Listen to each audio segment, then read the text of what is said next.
What is up, Need for Speed Racers? It is I, your wheelman, Alex Cornnut, and I'm here today with the BMW M5 Saloon. It's got a big boot, and it is a big boat, but it's sturdy. If you requested means you guys asked for it. So, the way that works is drop a comment down below on this video what you want to see me and NIL put together next for you guys. Whatever comment gets the most likes will be the next video that I put on the channel or the next build that I do in succession. Doesn't mean it'll be like the next video, but it means that I'm going to get to it for sure because I'm here to build for you guys. So like whatever comment you see in a car that you'd like, and if you're going to drop a comment, you got to like somebody else's too, so that way we're sharing the love down there. And while we're down there sharing the love, why don't you go ahead and like the video, please. And also, subscribe if you're not. I'm out here making content every day of the week, Monday through Friday at least, for Need for Speed, for you guys. And so if you want to stay up to date with the latest and greatest of everything, this is the place. Now, update, Copium series. We found an Omega, glitch. Bug, exploit, EA Games feature, if you will. You can crash into a corner and the reset will be 5% further into the race, and it literally shaves seconds off the overall lap time. And so the Copium series, right now running the WRX STI hatchback on the boomdocks, the record that we had as a crew got pushed down by like 3 seconds once we found this, and then Slide, when he got in his 180 SX, used that crash exploit and then pushed it down even further. I've had mixed signals on this one. People are like, oh, we shouldn't be doing that. If there's a crash, why are we even running this bugged race? You guys act like I knew the bug was there before we started.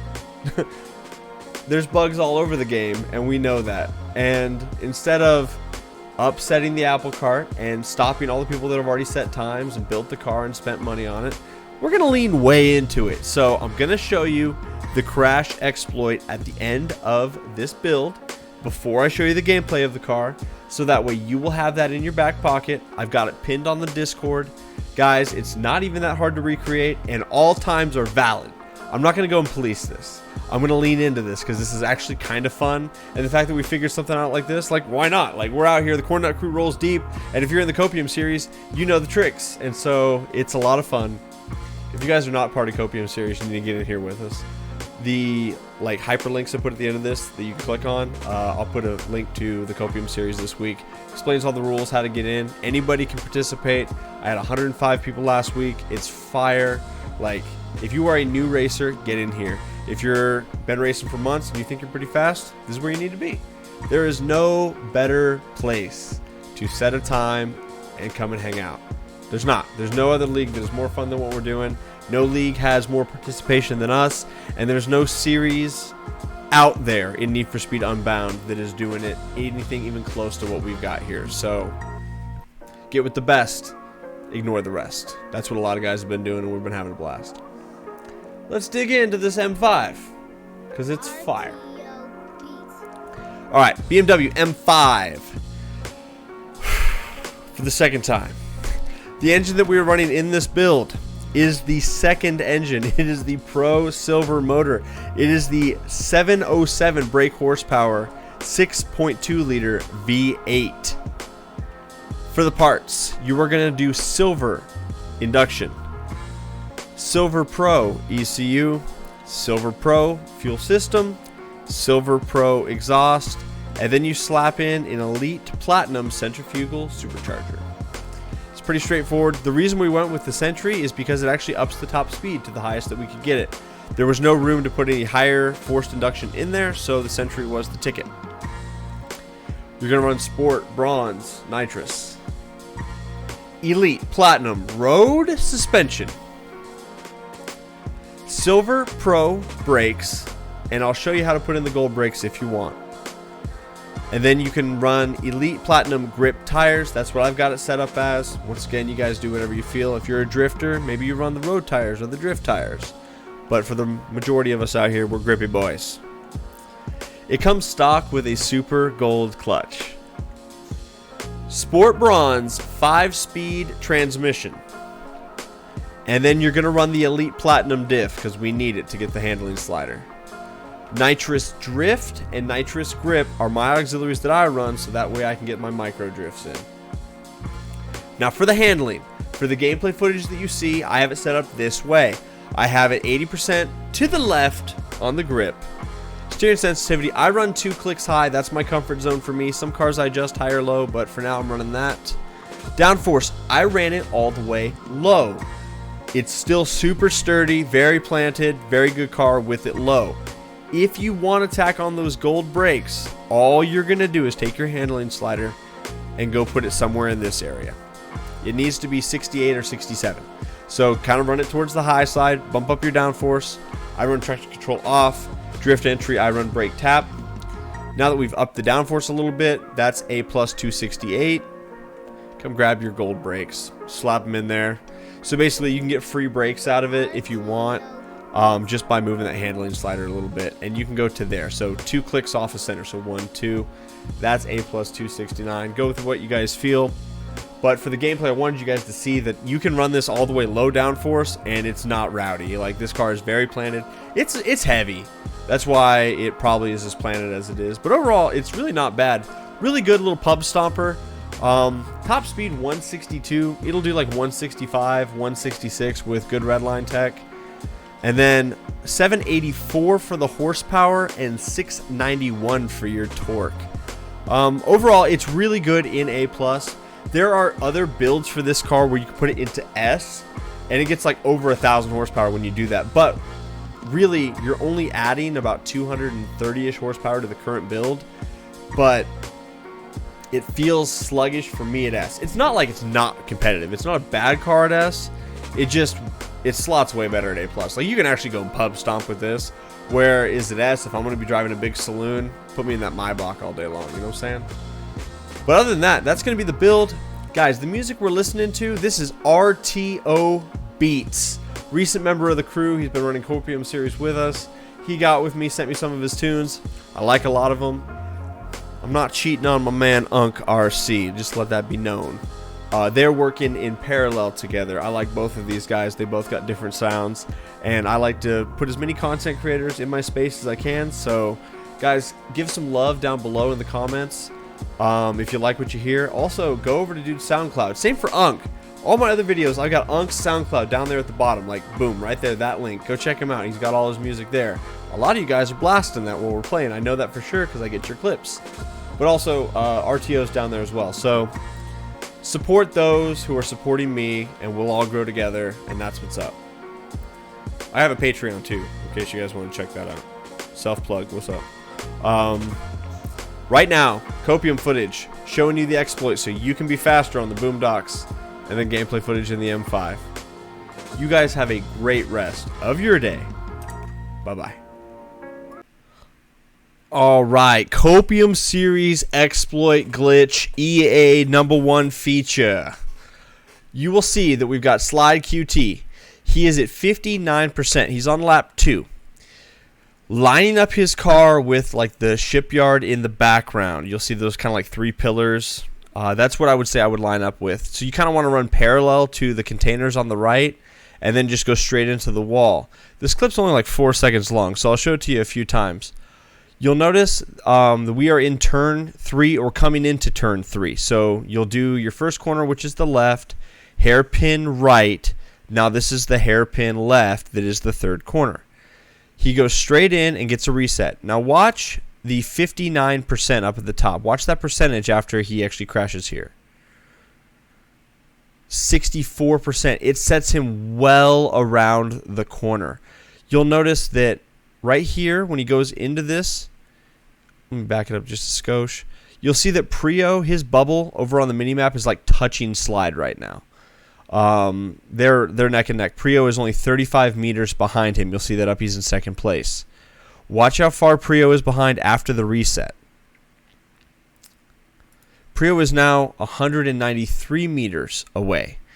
This is worth almost 2 football fields worth of gap on your opponents, and it sets you up already rolling, going in the 70s. Or it looks like it starts him rolling at, let me see here, about 50-ish. Yeah, it looks like about 50 mile an hour.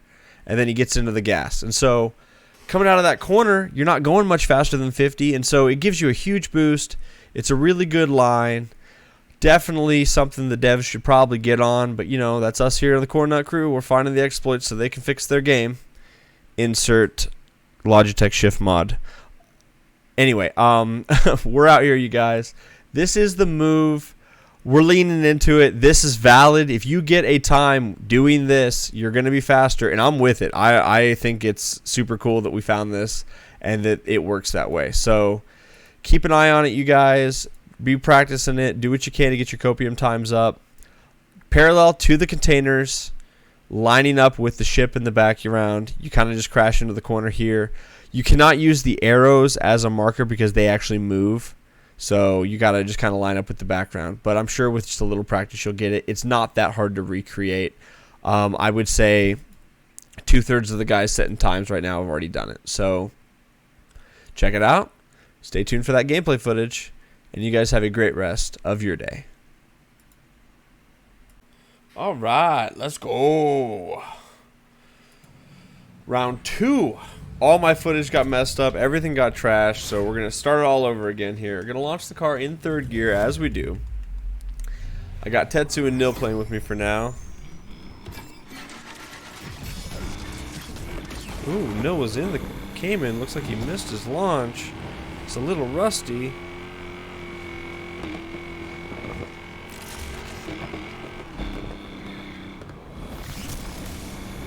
Alright.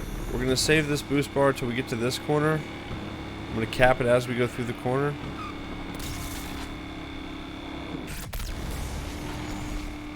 That should give me a 3 bar. Little Tron turn to the left there. Car hooks up really good. This M3, or excuse me, M5 is really good for A+. It just seems to handle really well. It's planted. I've got the downforce all the way low, so I don't have the gold brakes on it for now for you guys, just so you know what we're getting into. Because like I showed you in the build, there is another way you can set up the car.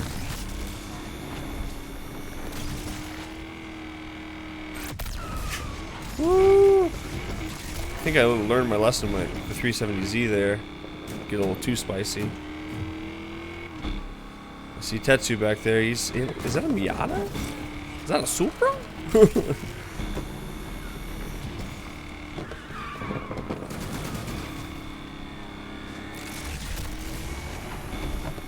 He's pulling no punches.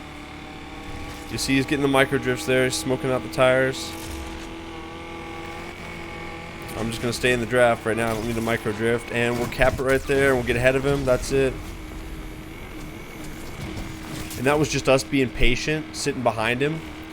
Instead of worrying about our micro drifts and even losing just a little bit of speed by doing that, we were able to just sit behind him, build up our 3 bar, knowing that left turn was coming, and then just push it right past him. So that was a really good way to do that. 139.72, that's not bad for that track.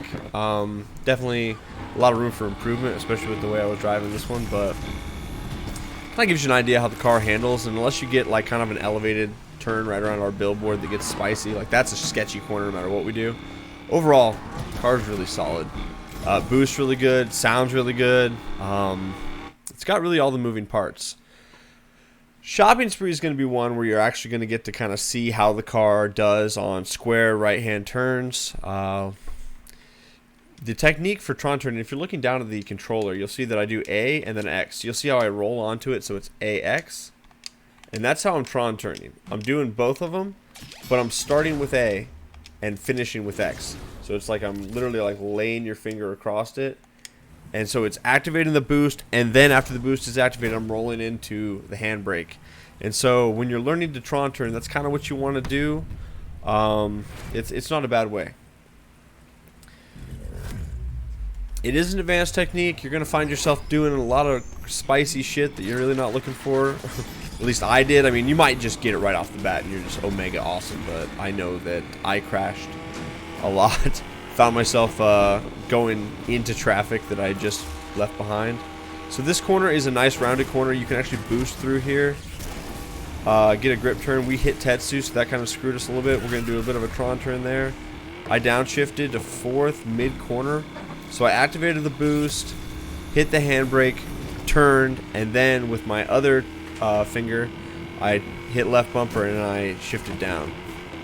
So you see we're bouncing off the rev limiter right there around 162. This car will redline up to about 165-ish. I should be able to show you that right here. With the bridge up, we're not going to be able to do that, so we're just going to use our boost, get up to speed, carry that through here. Just make a nice rounded corner, big grip turn, near miss, Tron turn 2-bar, go a little wide there.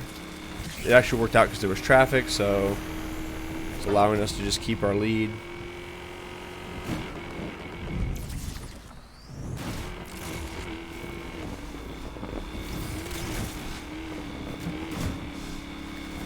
And you can, for this corner, you can just do a nice grip turn. There's no reason to touch the handbrake or anything like that.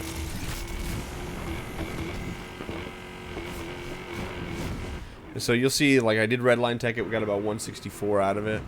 And so if you guys caught today's earlier video that had a bunch of blank space in the middle of it that I had to just pull the video down and everything, I don't know.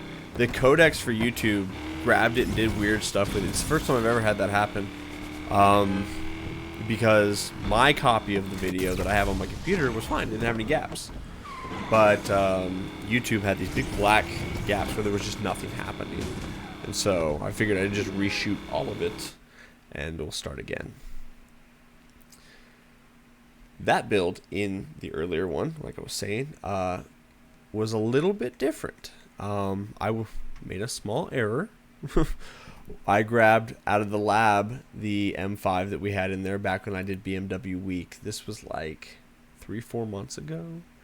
And then NIL, watching the videos like he does before I pulled it down, was like, hey, by the way, even though you got black spots, there's a better build than that. I was like, are you serious, dude? Oh well, perfect. I gotta pull it down anyway, so I'll just reshoot the whole thing. So this is the improved version. It's got a little more horsepower, that's all. But it does feel really good. So let's see if we can go 3 on the tree and just take all of them. So we're going to launch in third like we have been. Feels pretty good. That Fox body's a banger. I know that car is good. No going wide to get the heck out of the way of Skylance, this dude's name. Now, we know we've got a square right to a square left. So what we're going to do is just sit here in the draft. We're going to get a little micro drift to the left, micro drift to the right.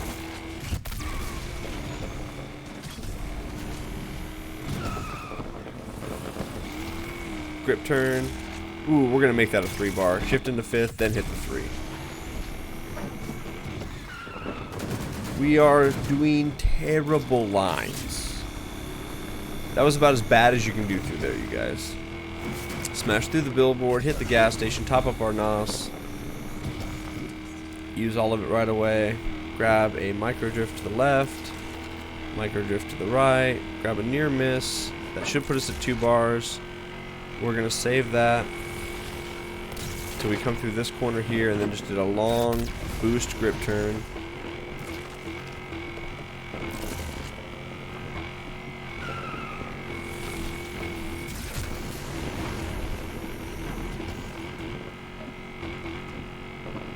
$165, yeah. So this build is capable of the exact same top speed as the other build that I had, but it's got more horsepower. So you got to be a little better for your redline tech. It wants to bounce a little earlier, but it's a fine trade-off for the horsepower. It's got a lot more gusto out of the low end. Got a little micro drift there. Hit that. Carry us right up top speed.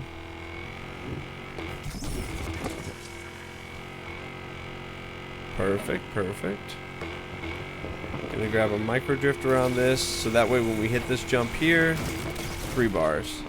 Use that to carry it through there for a nice big grip turn. Should be 2 bars. There it is. We'll hit it through here. Grip turn. Another bar. Grip turn. Turn ins. Straighten out. Give us the award. Use it. Then straighten out again. Get the boost. Use it. Straighten out again. Use it. That technique right there is making a bunch of individual single corners in the one big sweeper. I've seen some people just hold it all the way through there, and if you just hold one big turn, you only get 3 bars. at the end. What we did was we go in, come out, 2. Go in, straighten out, 1.5 or 2. And then, so you're using your boost through that corner, maintaining that speed. And so you carry a higher top speed, you get more bars of boost than if you just do one regular corner. And you get to use that boost in better places as opposed to just the end. You get to use it mid-corner. So that is a strategy that I would encourage you guys to try to start implementing on your racing. And it'll help you out a lot overall. It's going to be the playlist, guys. Thank you so much for watching. Have a great rest of your day. Bye-bye.